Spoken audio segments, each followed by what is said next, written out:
Olá, minha gente, sou Raíssa, estou chegando com mais um podcast do blog Softball Não. Nessa noite de sexta-feira, aqui em Natal, temperatura agora 24 graus, a sensação térmica também de 24 graus. Nem tá muito quente, nem tá frio, tá agradável. Tem algumas previsões aí de poucas chuvas para amanhã, até domingo. Vamos ver se realmente dá uma esfriada. Hoje já teve uma chuva rápida, parece até pancada de chuva de verão. A gente tá tendo aqui em Natal, coisa muito rápida, calor grande. Mas é fazer o quê, né? O clima que a gente tem aqui é verão o ano todo, não dá nem para reclamar muito. É melhor do que também chover muito e a gente ter que sair de barco de casa. Bom, hoje chegando com esse tema aí da noia ao cabaré, é um tema assim, até parece muito pesado. Eu vou já explicar por que a gente tá com esse tema meio louco, mas antes disso eu queria dar uma informação que eu achei super curiosa. Eu estava vendo o jornal de WM na Tribuna do Norte e o Ode Madruga, né, quem escreve essa coluna, ele trouxe a informação, acho que do jornal O Globo, a coluna de Anselmo Góes, dizendo que a canjica foi super bem vendida durante a Olimpíada do Rio. Segundo as informações lá, a Vila Olímpica tinha uma venda de 1,5 milhão de refeições e desse por dia, né? E desse 1,5 milhão de refeições, 250 quilos por dia eram da canjica. Mas aí tem um detalhe, né? Criaram lá uma canjica com milho, amendoim, leite de coco. Amendoim, canjica não rola, né? Para quem gosta aqui da nossa canjica tradicional nordestina, o negócio é milho, é leite de coco, é manteiga, canela, né? Para quem gosta por cima ali para fazer uma quebra no sabor da canjica, mas nada de amendoim. Essa de amendoim para mim foi nova, nunca ouvi falar. Se alguém conhecer alguma receita aí de canjica com amendoim, que seja tradicional em algum canto, vou ficar feliz em saber e até publicar lá no blog para alguém que quiser experimentar, porque até onde eu saiba, nada de amendoim em canjica, não combina de jeito nenhum, mas parece que foi sucesso lá na Olimpíada do Rio. Bom, chegando aqui para falar primeiro dessa noia, né? Um negócio que eu nunca tinha pensado na vida. Essa semana a CNN divulgou que há um rio em Baltimore, nos Estados Unidos, que, lógico, recebe água de esgoto, né? Infelizmente, tem até uma crítica naquele filme do Nemo, né? Procurando Nemo, o primeiro, né? Não esse agora de Dory, que os bichinhos lá que estão fugindo, querem fugir do aquário em que eles vivem, aí vão para o esgoto, e aí um diz, mas como é que a gente vai chegar onde a gente quer, indo pelo esgoto? Aí um diz, você deixa de ser burro, né? Você não sabe que todo esgoto vai acabar no mar, né? Então, a gente já sabe disso, embora, lógico, que passa por um tratamento antes, né? O correto não é jogar diretamente naquela condição que sai das casas, né, para o mar. Mas, bom, então tem um rio lá em Baltimore que recebe essa água de esgoto, e aí alguns pesquisadores resolveram fazer umas análises lá na água e encontraram vários indícios de que a água estava contaminada com drogas, mas não com droga leve, não. Droga mesmo pesada, né? Incluindo metanfetamina e anfetamina.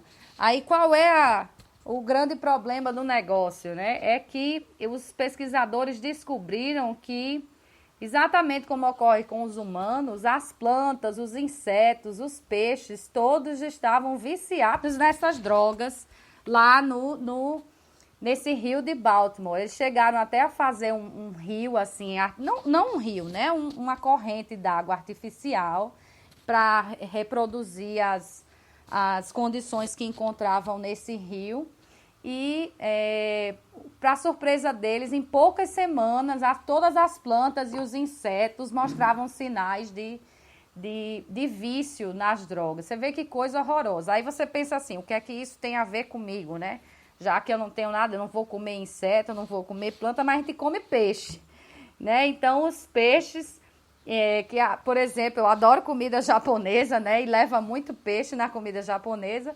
os peixes que a gente pode estar consumindo podem ter grandes níveis, né, de drogas, dessas drogas ilegais, né, em seu organismo e a gente ser contaminado por isso, né? Que você vê que coisa horrorosa.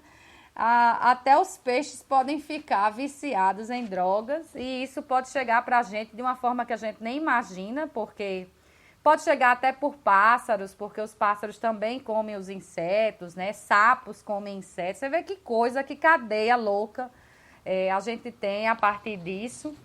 E continuando os estudos, né, lá os pesquisadores dos Estados Unidos encontraram não só essas drogas mais pesadas, né, encontraram antidepressivos, antibióticos, antihistamínicos, esses medicamentos que a gente diz que afinam o sangue, medicamentos para o coração, hormônios, tudo isso lá nos rios, nos lagos, né, nas correntes d'água. Você imagina que coisa louca. E se isso acontece, esse é o problema, né? Se isso acontece nos Estados Unidos e se lá as pessoas podem comer um peixe contaminado por tudo isso, já pensou a gente ficar aqui meio noiado depois de comer uma comida japonesa? Você imagina para a banda de cá, onde essa questão de esgoto é terrível, né? Aqui, por exemplo, em Natal, está se fazendo aí um esforço para sanear a cidade, mas grande parte da cidade não é saneada. E a gente sempre tem o problema de que o lençol freático é contaminado pelas fossas das casas, né? É sempre um risco grande. Você imagina aí a gente ter, então, uns peixes aí noiados, né? Uma contaminação, a água tornar uma água batizada com drogas, com tudo, porque as pessoas não despejam corretamente o seu lixo de drogas, jogam tudo lá no vaso sanitário ou na pia, não há um descarte correto de drogas, sejam elas lícitas ou ilícitas, né? Então, até mesmo no vaso sanitário, isso seria uma condição que pode causar grandes problemas para os humanos, já que é comprovado que causa vício lá tanto nas plantas como nos insetos. Uma coisa meio de louco mesmo, mas é uma coisa para a gente prestar atenção daqui para frente. E o segundo tema da noite, né? O cabaré. Eu acho que o povo já deve saber o que é que significa. O nosso país, eu acho que a melhor definição é essa mesmo. Às vezes surge a definição de casa de mãe Joana, às vezes de cabaré. Essas coisas são... Eu não sei qual seria a melhor definição. Quem tiver uma definição melhor para esse país, melhor ainda. Eu publico, prometo que eu publico, né? Porque... tive até um aluno que ele dizia, esse não é um país sério, não pode ser, de fato não pode ser. Primeiro a gente se lembra aí da história dos extintores. Quem teve que comprar um extintor aí que tinha 300 mil letras no seu código, sabe o que eu estou falando, que depois ninguém mais precisa usar extintor no carro. Depois todo mundo comprou os extintores, ninguém precisava mais usar os extintores.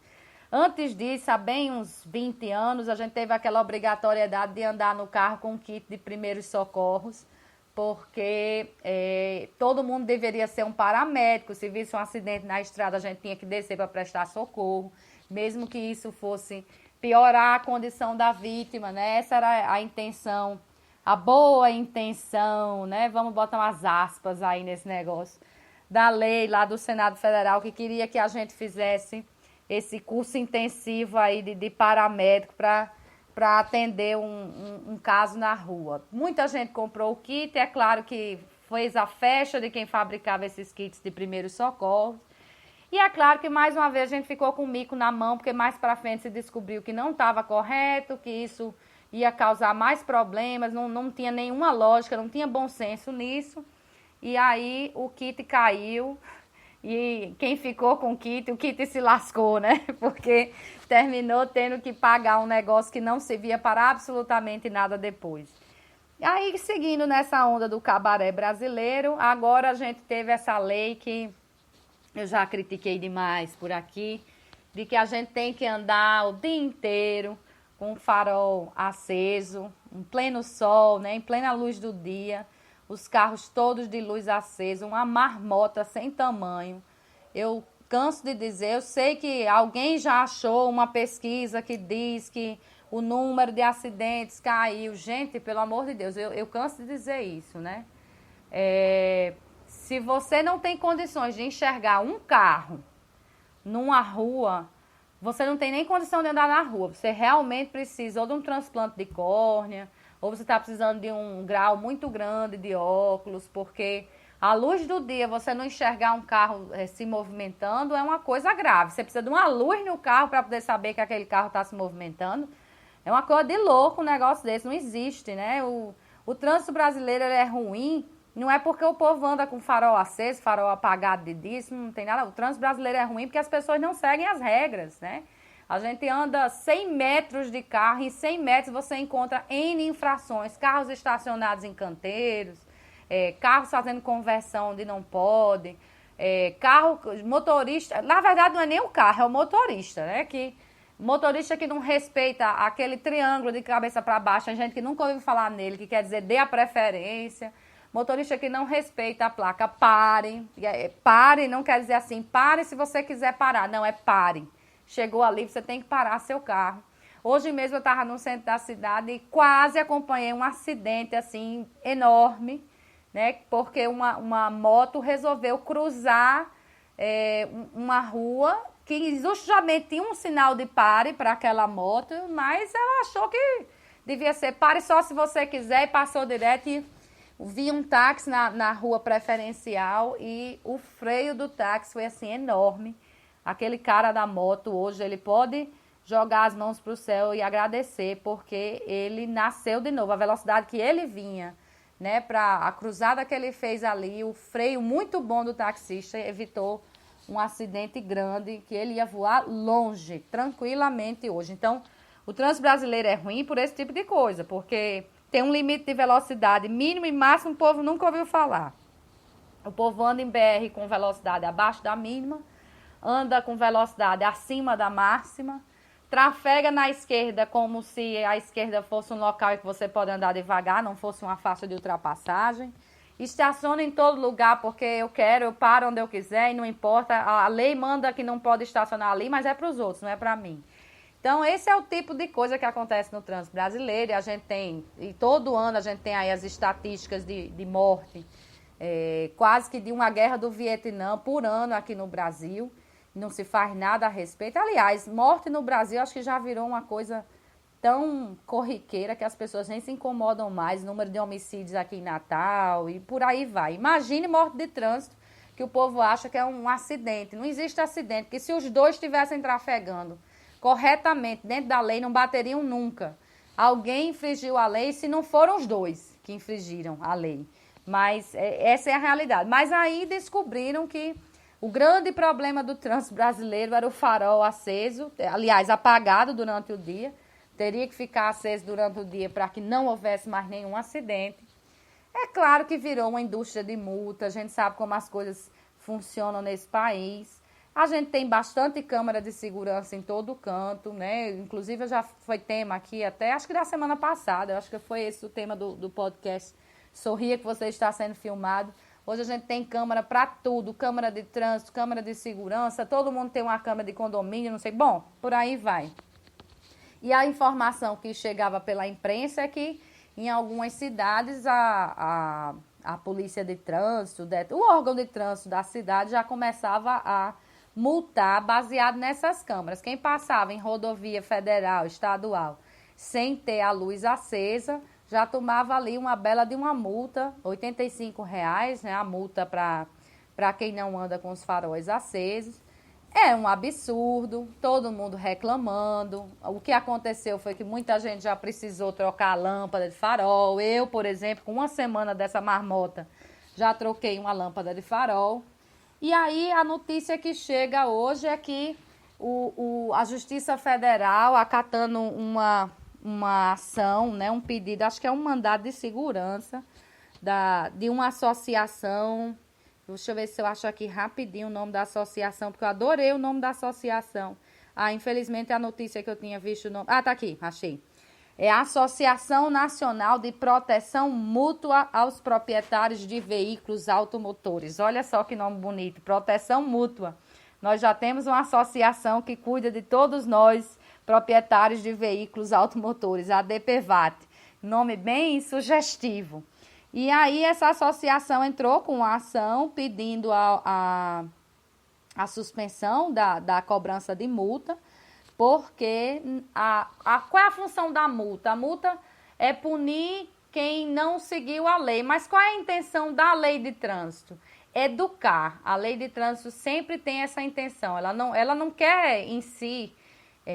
bom, não é só a lei de trânsito, qualquer lei, mas especificamente em relação ao trânsito.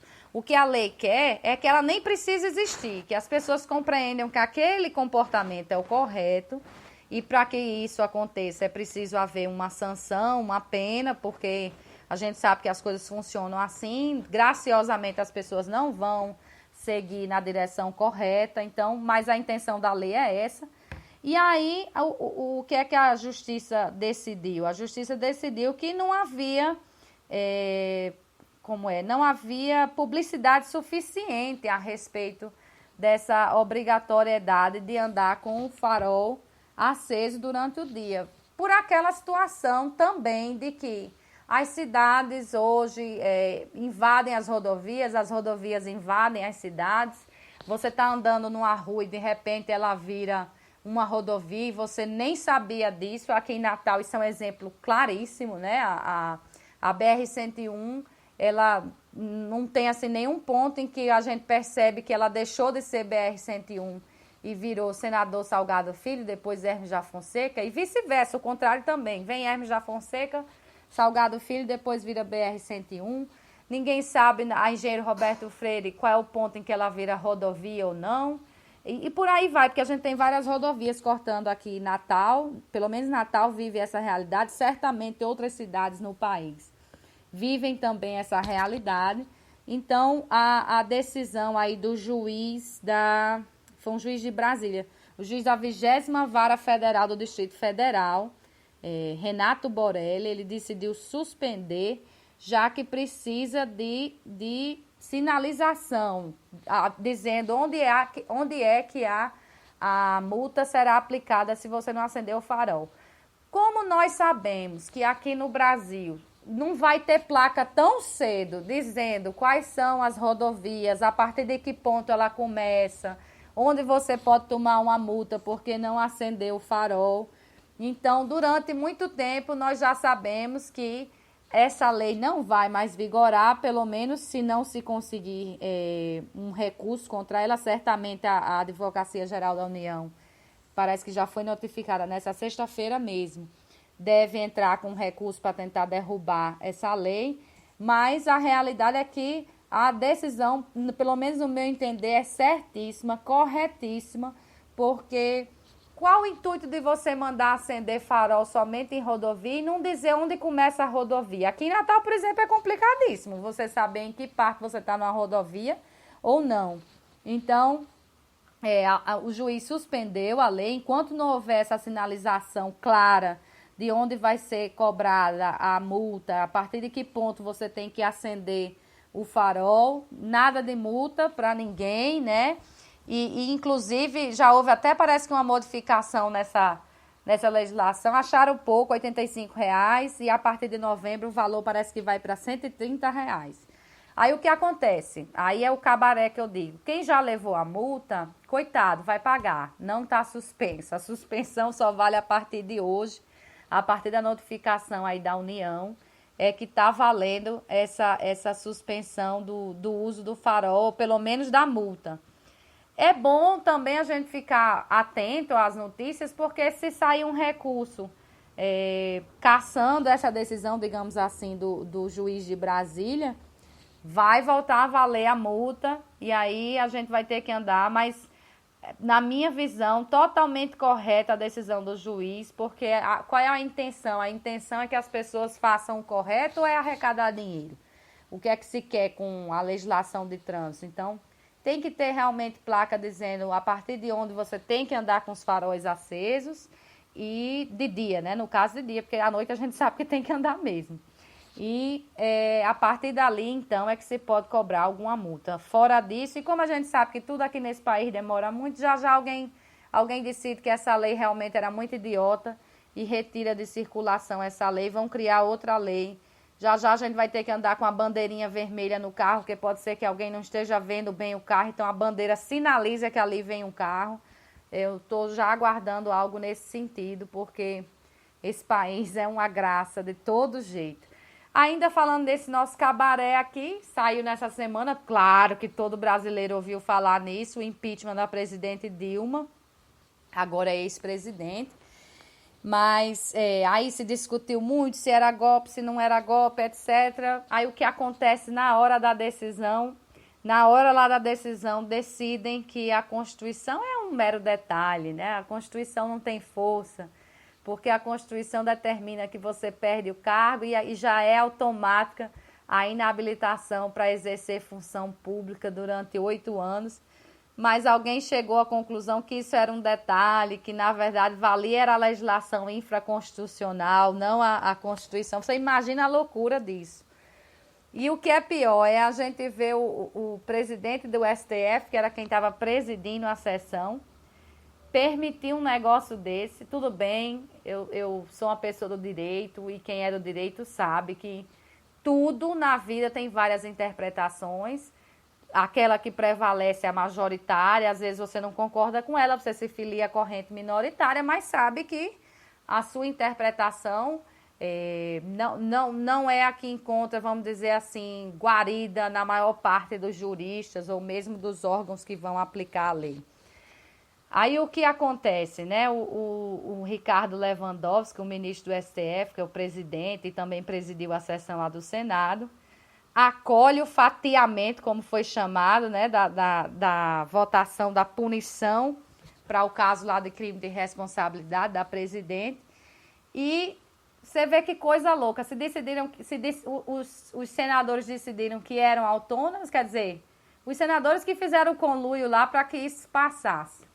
E a gente poderia ter a situação altamente esdrúxula da presidente ser mantida no cargo, o impeachment dela não ter passado, ela ser mantida no cargo e, em seguida, se decidir que ela não poderia exercer função pública durante 8 anos. Como ficaria uma situação dessa? Porque ser presidente é uma função pública. Mas tudo bem, isso era um detalhe, vamos dizer assim, que poderia cair até pela falta de lógica. Mas o que me doeu mesmo, e assim como jurista, foi a justificativa que o presidente da sessão lá do STF, né, o Ricardo Lewandowski, deu. Porque o que ele alegou para os senadores de que iria acatar a votação em destaque é porque o STF ficava do outro lado da praça, estava com as portas abertas, os ministros de plantão, e se ele não decidisse daquele jeito, o nosso advogado, que era o José Eduardo Cardoso, isso nas palavras dele, poderia atravessar a praça, que já estaria pronto para isso, para conseguir um mandado de segurança e interromper a sessão. Bom, aí por isso, se você toma uma atitude que vai lhe envergonhar para o resto da vida como jurista, porque é essa a situação que eu vejo. Me deu uma vergonha naquele momento da justificativa de Ricardo Lewandowski, que sinceramente, eu se fosse ele, a não ser que ele pretenda mais para frente escrever sobre as pressões que ele recebeu a respeito daquilo, mas ainda assim, eu se fosse ele agora, eu estaria pensando seriamente em me aposentar, dar um mergulho aí, sumir da vida pública, porque sua reputação como jurista ficou, pelo menos para mim, na minha modesta posição aqui de advogada aqui no Rio Grande do Norte, sua reputação como jurista caiu por terra com uma justificativa dessa. Não, eu vou decidir aqui dessa forma, porque senão vocês atravessam a praça e vão conseguir um mandado de segurança. Ora, do jeito que o mandado de segurança sai, ele também cai. Principalmente se não tiver fundamento, e se não tivesse fundamento, o mandado de segurança não sairia, né? E a acusação também que poderia conseguir um mandado de segurança. O resultado desse cabaré nosso aqui é que Dilma realmente caiu, saiu do cargo, mas está aí livre para exercer qualquer função pública. O fato de ter cometido crime de responsabilidade em relação ao orçamento brasileiro, as leis de orçamento, as leis fiscais, não impede que ela exerça outros cargos públicos, uma coisa meio que esquisita, principalmente quando a gente lê lá o que tem na Constituição. E hoje parece que já 6, 7 ou 8 ações chegaram ao STF, inclusive da defesa de Dilma, para anular, uns pedindo só anulação dessa segunda votação, porque ela não poderia existir, ela já é efeito imediato da condenação em relação à perda de cargo. E a defesa de Dilma pedindo anulação total do impeachment, né? Inclusive por isso. Então, você vê que o nível das coisas aqui no Brasil realmente não são muito sérias. Quando você vê um nível de justificativa desse, né, dado por Lewandowski, para decidir uma coisa tão importante, tão grave, tão séria, como é a retirada de um presidente que recebeu uma expressiva votação de um cargo, né, um cargo tão importante que é de representante da nação, você retirar um presidente e cometer um papelão desse na hora de decidir, especialmente você sendo um jurista. Uma decisão dessa vindo de algum daqueles senadores. E olha que a gente viu, que tipo de coisa a gente viu durante todo esse impeachment, né? Eu vinha no carro essa semana, ouvindo a CBN, e a CBN fez um clipezinho de acho que 1 minuto com todos os sons que tinham todo esse processo do impeachment e botou lá a justificativa, por exemplo, dos deputados para aceitarem o processamento do pedido de impeachment, que era pelos meus filhos, pelos meus avós, pelos meus pais. Fulano, quero mandar um abraço para você que eu esqueci. Parecia até aquele programa de Xuxa. Quem assistia Xuxa se lembra que todo mundo ia participar de uma brincadeira de Xuxa. E aí, no fim, Xuxa entrevistava e o povo dizia: Xuxa, eu quero mandar um beijo pro meu pai, pra minha mãe e pra você. Então, foi bem nesse estilo lá, desde a Câmara dos Deputados até chegar lá no Senado. A gente viu coisas piores, né, nos senadores. Era a senadora dizendo que tinha que falar com o advogado, era o senador falando, cadê o problema? Nós vimos um festival de coisas horrorosas nesse impeachment, um circo realmente, a ponto até do presidente do Senado dizer que Ricardo Lewandowski estava sendo obrigado a presidir um julgamento num hospício. Imagina o nível do negócio. Então, nosso cabaré perfeito, representante total da nossa sociedade, de tudo que acontece nesse país nessa semana, passou aí, né? Tanto com essa lei que está suspensa agora, como é de praxe nesse país, se faz as coisas sem pensar no amanhã. Vamos pensar logo como é que a gente vai fazer esse povo comprar mais lâmpada, então vamos obrigar a acender esse farol de dia. Depois a gente vê se a gente tem que mandar botar placa ou não, avisando onde é rodovia federal ou não. E, além disso, com esse impeachment que vamos fatiar, depois a gente vê como é que fica, né? Deixa como está para ver como é que fica. Bom, minha gente, é isso, né? Terminamos aqui por hoje com toda essa confusão aí de cuidado com os peixes, se vocês forem comer. Não joguem seus remédios no esgoto, né?